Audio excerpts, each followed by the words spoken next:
Believe women, believe men, believe trans women, believe trans men, believe non-binary people, believe children, believe victims. It is imperative that we believe victims.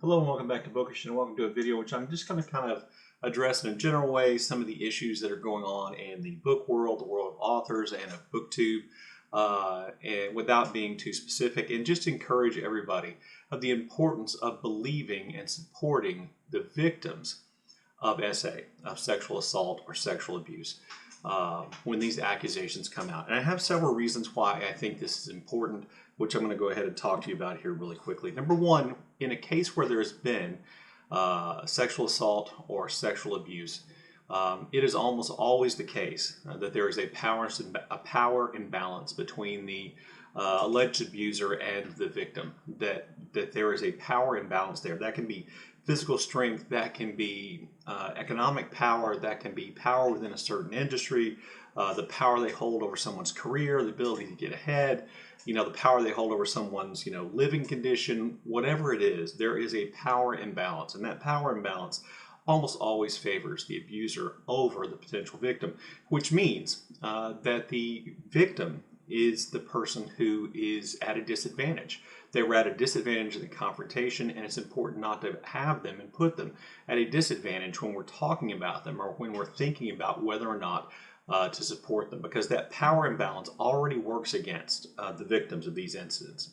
My second reason is that victims need support because of what they've been through. What these people have been through is horrific, and to have that doubted, to have that questioned, to have their integrity questioned, to have their actions questioned, all those kinds of things just adds to that horror. So you're talking about inflicting more pain, more suffering on people who have already suffered, who as victims have already suffered, which brings me to point three, which I hear many people say all the time: innocent until proven guilty. Well, there are a couple of things about that are important.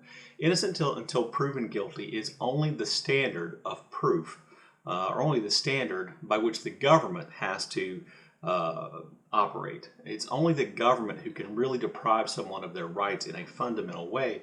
It's only the government that has to treat someone as though they're innocent until they're proven guilty. The rest of us get to decide on our own. The rest of us out here in society get to make decisions on our own, and we can make that decision based on whatever set of values we want. But again, if you look back at point 1 and 2, I think our decision should be to believe the victim, to believe the person who has suffered the harm and not the person who is the perpetrator, who probably has that power imbalance. So, whenever I see somebody say, well, innocent until proven guilty, they leave out the second part of that where it says in a court of law. You're innocent until proven guilty in a court of law.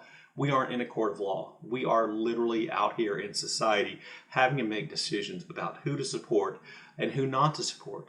And I think that it's almost universally right to support the person who is in fact the victim. I don't know if you noticed this, but victims of SA and sexual abuse do not come forward quickly. They do not come forward without pain, without suffering. And you have to be a fairly, I think, hard-hearted person to watch what they've said, to read what they've said, to see what's going on, and to think, oh, well, they're just making it up. I know 100% they're making it up. Because if you don't know 100% they're making it up, and there's no way you can, then you have to be on the side of the victim. You have to believe and support the victim. Now, there are a couple of things about this that I think are also important. Number one, supporting the victim does not mean attacking the perpetrator. I'm not telling you what to do in any way, shape, or form. But, you can support the victim of sexual assault, sexual abuse without attacking the perpetrator. You make it about the victim and your support for that person and the person who has been the subject of this abuse. And you don't even necessarily have to think about the perpetrator. You don't have to include them in your calculations. Your reaction should be to support the victim. And that's as far as it has to go.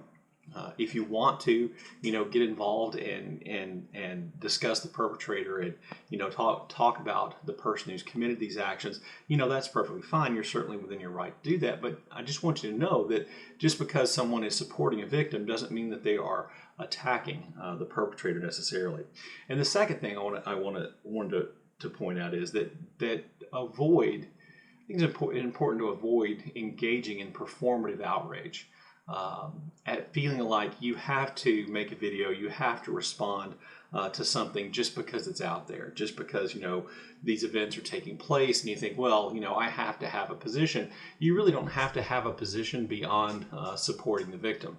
In my personal opinion, you can just offer your support, kindness to the victim, to the person who's been abused, and ignore the other half of that equation. I think that's perfectly fine.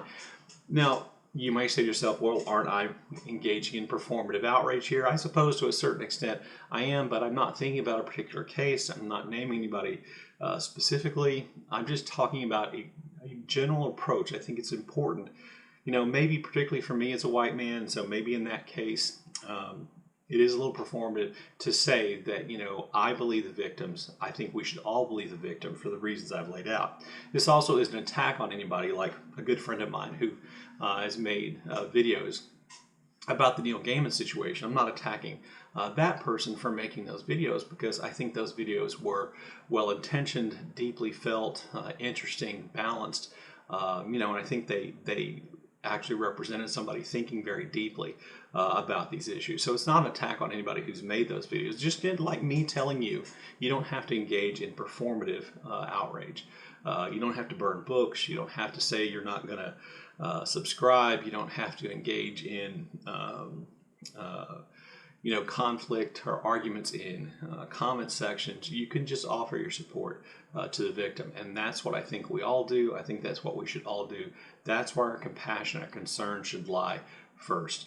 The truth of the matter is that very few of these situations, unfortunately, are ever really going to be resolved in a way in which we know 100% the truth or not the truth. And so in that situation, I choose to throw my support and my belief to the people who are the victims, the people who are the subject of these attacks. Anyway, there you go. There are my thoughts about believing the victim. I look forward to your comments in the comment section down below. And as always, thank you for watching.